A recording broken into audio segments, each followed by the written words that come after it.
Welcome back. In this video, I'm going to show you guys how to fix a Lenovo laptop or desktop stuck in an endless restart loop, boot cycle, or startup failure. We'll cover your Windows recovery options, startup repair, troubleshooting steps, as well as the obvious solutions to help your Lenovo PC boot normally once again. This tutorial should hopefully be able to resolve your issue.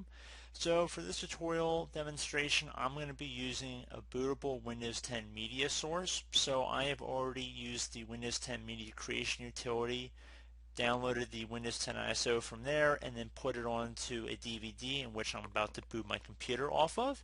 So this will also work for USB flash drives as well, so long as the size of the drive is large enough. So I believe it has to be about 4 to 5 gigabytes at the least. So preferably if you have an 8 gigabyte free flash drive, this tutorial probably would work best. If you don't have a DVD, keep in mind you're probably going to have to clear everything off of that USB flash drive because it will clear anything that's currently stored on there if you choose to go that method. And you might be able to actually load some of the automatic repair utility options if you're able to boot to the troubleshooting screen we're about to go to. But if you're unable to get into any of the troubleshooting options you see in this video without going out and getting the tool, I will have links in the description of the video for both the tool and how to create the utility, so how to go through the download and installation process of burning it to a DVD. So I have both of those in the description of the video. You're more than welcome to check that out. So I just want to cover all of our bases with that. So here I'm at the boot menu. You will have to look up your specific computer on the internet. So typically to access the BIOS settings in order to change the boot order or to enter the boot menu, it will be one of the keys along the top of your keyboard. So either one of the function keys or the escape key. In my case, it's the escape key, but it could also be the F2, the F6, F8. It really depends on your specific computer, so I don't really want to tell you guys it's one thing when it could be a couple different things. So you might have to look into that if you're unsure, but we're going to be booting off of a DVD, like I said, that I have the Windows 10 Media installation off of. So I'm going to use my arrow keys to select over the CD-ROM drive. Again, this screen might look a little different for you guys, but the whole purpose of what I'm doing right here is that I've already burned the Windows 10 installation files, so as if we were going to install Windows 10, except we're going to be using the repair functionality that's built into that tool. So I'm going to select the CD-ROM drive to boot the Windows 10 information off of. So it might take a second to load here. Press any key to boot from CD or DVD. Again, this should work for USB flash drives as well. I'm seeing an increasing number of computers that do not have optical drives in them. So I have mixed feelings about that. But right now, as we can see, we are booting the tool, or we should be booting off of the tool. So just give it a moment to load here.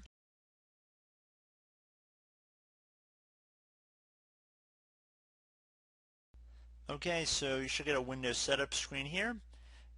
It doesn't really matter what's up here. You can keep it as whatever your language is. Probably be preferred, to be honest. Just select Next. And instead of clicking on the Install Now button, you want to direct your attention over to the bottom left corner where it says Repair Your Computer. You want to left click on that button instead. So here we go, guys. Choose an option. Now, like I said earlier in the video, if you're able to boot into this tool without downloading the media creation utility, going through that whole process, you're more than welcome to try it. However, if you don't have success with that, I would suggest going out on the internet and getting the tool like I'm showing in this video. So if you see the screen and you're already in the loop, just don't be surprised about that. It's the same utility, except this is not booting off of your potentially corrupt hard drive. So that's one reason why I like using this tool, because it's kind of separate from your main operating system. So underneath choose an option, I'm going to left click on the troubleshoot tile, reset your PC, or see advanced options. So you want to left click on that. Now we have several options here to choose from, and there are several different ways you could go about hopefully resolving the issue. Now I'm going to suggest them in the way that I would recommend trying them. The first thing I would personally recommend would be to go to the System Restore tile to use the System Restore point recorded on your PC to restore Windows.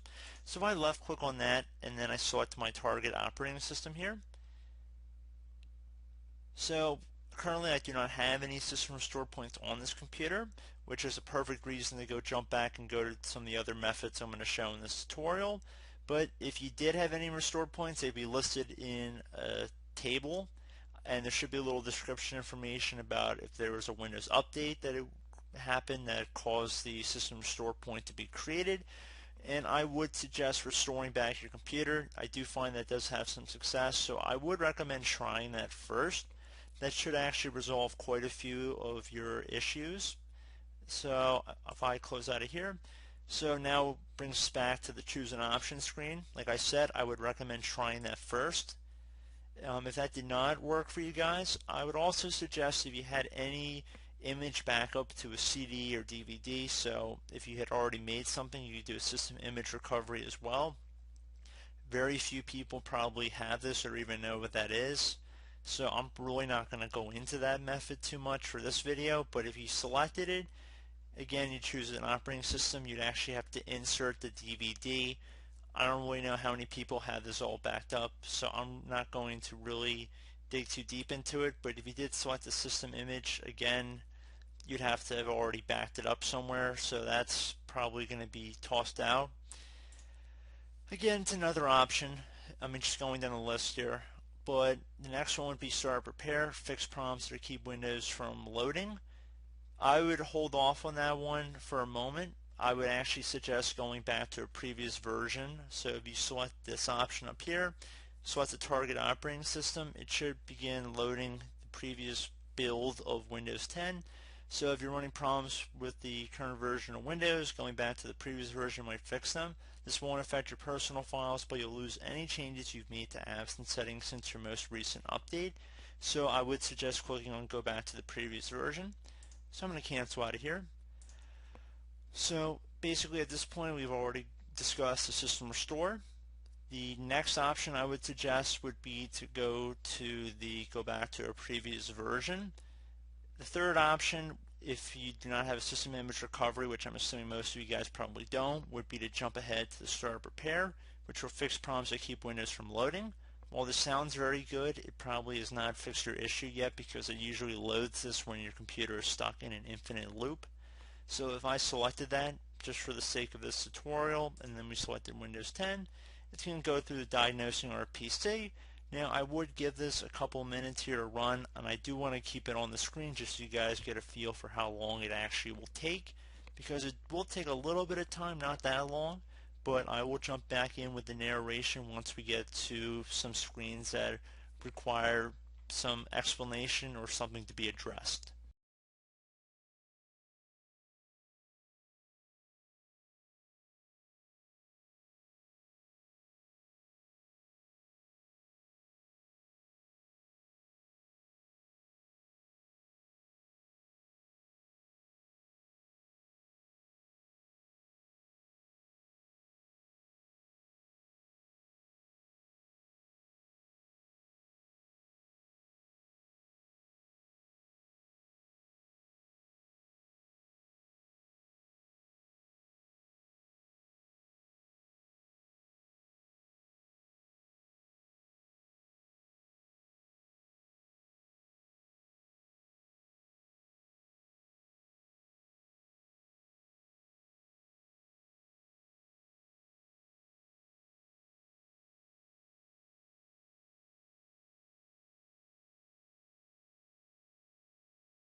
Okay guys, so we can see that we are booting into our Windows desktop now. So if that still did not resolve the issue, I'm going to jump back into the troubleshooting utility and I'll be back in a moment. Okay guys, so now that we're back on the advanced options screen, I'm going to jump over to the command prompt. So assuming nothing else worked for you and you don't have any other backups, I would suggest this before doing a complete factory reset. Now, like I've stressed in my comment section, I've stated in other videos as well, your data and your files might already be gone before even watching this video. But if you do the method I'm about to show you guys, you really have to follow along with what I'm doing. It's really important you do, and there's no guarantees at this point or even when you start watching this tutorial, to be honest with you, because I don't know what the situation was that brought you to this video, but this is definitely a little bit more in depth here, so if you're not comfortable, that's fine. But we're going to jump into it though. I do want to put this out there because this has helped quite a few people before from what I've seen. So I'm going to jump into that. So I'm going to select command prompt here. Okay, so now on our elevated command line window, you want to type in whatever drive letter Windows is installed on. Most people should be the C drive. However, in my case, my Windows installation is on my D drive. So I'm going to tap the D key on my keyboard and then do a colon, so one dot on top of another dot, and then you want to hit enter.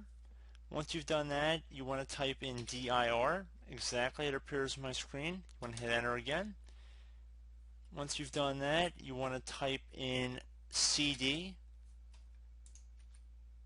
space backslash Windows backslash system32 backslash config, exactly how it appears on my screen. Again, cd space backslash Windows backslash system32 backslash config. Then you want to hit enter. Once you have done that, you want to type in MD, so uppercase MD here, space backup, exactly how it appears on my screen. So again, MD backup. You want to hit enter. So if for some reason it says the MD backup's already in use or the name's already been taken, just add a 1 or a letter or something onto the end of it. So maybe you've done this before for some reason. So I just want to put that out there. Once you've done that, now you want to type in copy, and then you want to do a space, and now you want to do the little star that is above the 8 key on your keyboard. So do that little star. Then you want to do the period sign, so right next to the Alt key on your keyboard, so right above the Alt key, you want to do a period or a dot.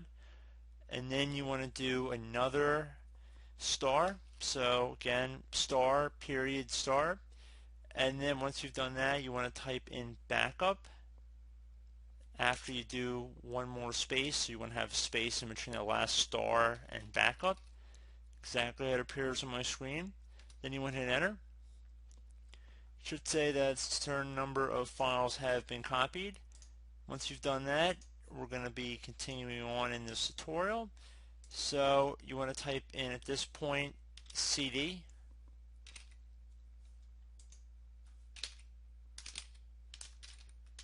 and then space regback, so R-E-G-B-A-C-K, so cd space R-E-G back. Then you want to hit enter. Once you've done that, you want to type in dir and then hit enter. So once you guys have done that successfully, you want to type in copy like we did before, so copy space, now you want to do a star, period, star, and then you want to do another space. Once you've done that, now you want to add 2 dots at the end. So after the star, you want to do a space and then 2 dots. Then you want to hit enter. It's going to say overwrite. We're going to type the letter A. To confirm, we're going to hit enter. Should say a certain number amount of files have been copied. Once you've done that, you can just type in exit into the command prompt here. Restart the computer and hopefully you should be good to go. So I do hope this brief tutorial was able to help you guys out, and as always, thank you for watching, and I do look forward to catching you all in the next tutorial. Goodbye.